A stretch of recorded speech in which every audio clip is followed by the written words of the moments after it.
Right. While K-pop dance is praised for its powerful synchronized moves and is fun to cover on social media, copyright issues can give headaches to those behind the creation of K-pop dance or choreographies.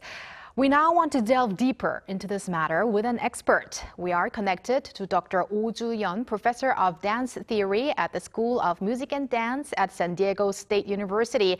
Hello, Dr. Oh. Hi, Dr. Oh. Hi, thank you for having me. Thank you for joining us on the program. Now, the global interest in K-pop is seeing no signs of waning, and it's not just the songs themselves, but K-pop dance plays a huge factor in the popularity of K-pop singers and groups.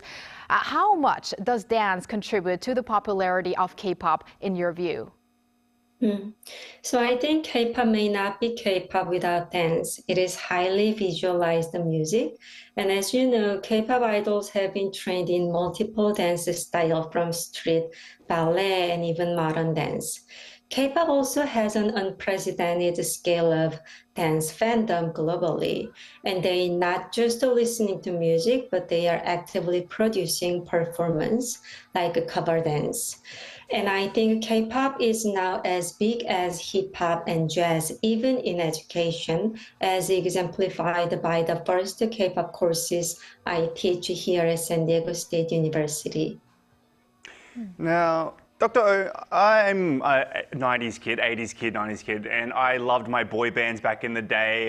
Backstreet Boys as well as NSYNC, and I used to dance along to them, and they had their own dance. But what makes K-pop dance K-pop dance? And are there any characteristics or distinctions that can define K-pop dance? So as I explained in my book, K-pop dance, K-pop is first characterized by the polished idols, spectacular and synchronous group choreography.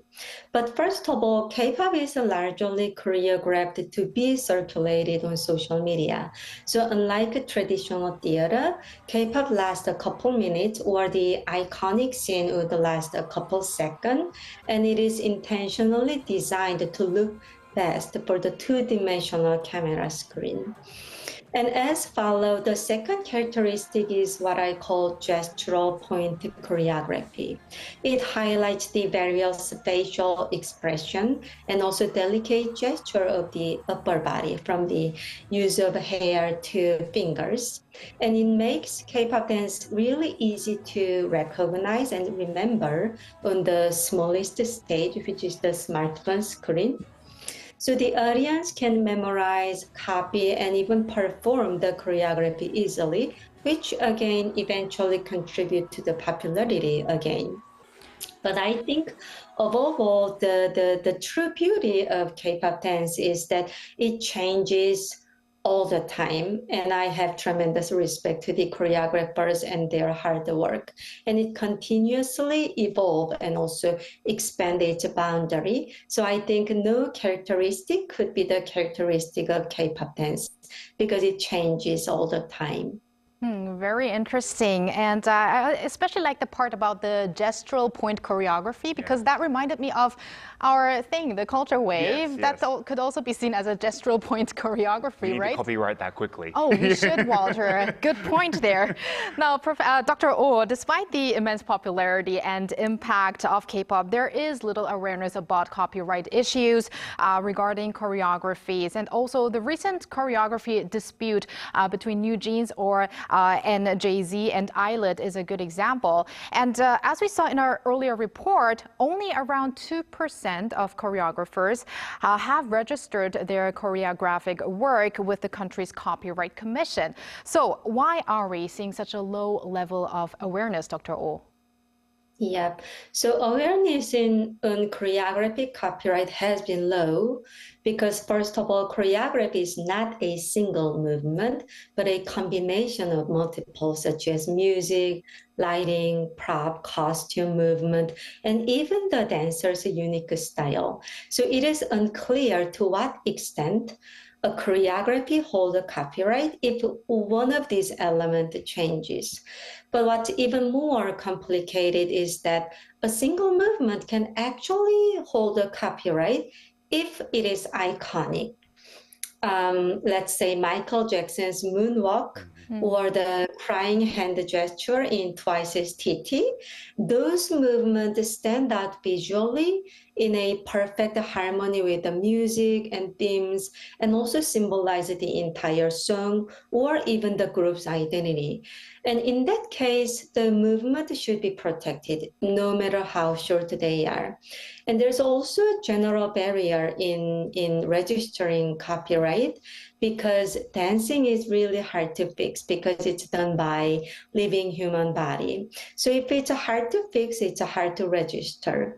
Choreography can also change anytime, even on stage, perhaps the dancer's condition or the choreographer's last minute guidance.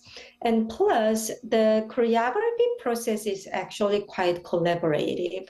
Audience, choreographer, and dancers, they exchange their ideas and give feedback. And in that case, it's hard to say who gets the final credit. But I think nowadays, choreography is a financial capital. It makes money. So I think it's really time to change. It is interesting that it looks like the time doesn't really matter when it comes to copyright issues regarding dance, because when we have songs, the time I think does matter, like the seconds of how much something seems to be plagiarized or not. And what else is very interesting is that Dr. mentioned as well is the fact that each concert could be a little bit different. They could tweak the move just a little bit and it could change the move completely. It could be, from concert to concert, it could be completely different, even though it's somewhat the same move, but just a little bit different, just to change just a little bit of the move, right? But choreography, Doctor, is choreography copyright is not just very well recognized overseas either, as I've probably heard, but there have been small steps towards its recognition in Korea. Now, can you tell us about this progress and how can we better assess choreography copyright? What kind of efforts need to be done and by whom to protect choreographers' original works? Yeah, so there has been indeed progress, especially since Gangnam Style and the increasing number of foreign choreographer industry.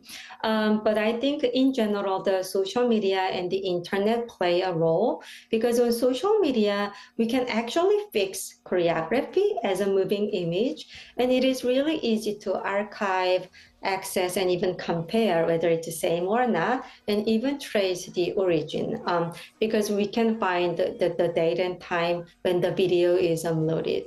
So I think to better protect copyright, the most important thing is actually ethics. I know it's really hard to pin down, but choreographers, they do know what references they studied, even if they do not publicly recognize or publicly say. But the thing is that if they do not protect others' work, their work will not be protected either.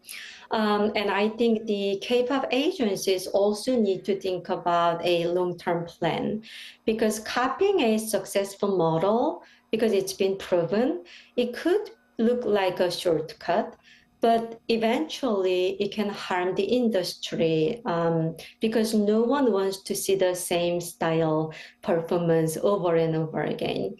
So I think if they have to copy at least a section or some ideas, I think at least in a personal level, they can actually give a recognition to the artist whom they are inspired by. They may say, at least in an interview, XYZ was a role model, and this person has been inspired by this choreography. I know it's really hard, but in that case, we can actually create a better atmosphere, because copyright is not,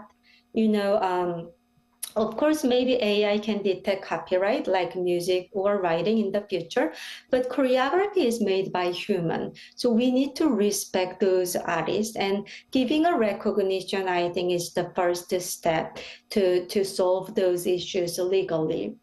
Yes, recognition, respect. It does look like we do need a lot of efforts from here on. But it has also been pointed out that if K-pop choreography copyrights are expanded too much, I don't know if we can say too much in this case, but it could stifle choreography creation and even hinder cover dancing.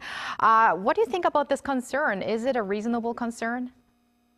I personally think no need to worry about that because there's a long way to go. And what's important is that we do not claim copyright for basic movement. Let's say toe work in ballet, aggressive gesture in hip hop, or let's say in K-pop, there's always like alluring hand gesture in girl group or hip thrust in boy group. These are basic vocabularies, so we don't apply copyright to those basic movements. However, as I mentioned earlier, if it's iconic and if it's built on new, fresh ideas, they need to be protected. Regarding cover dancing, I think it's almost like a karaoke. We do not prohibit karaoke because the songs are copyrighted.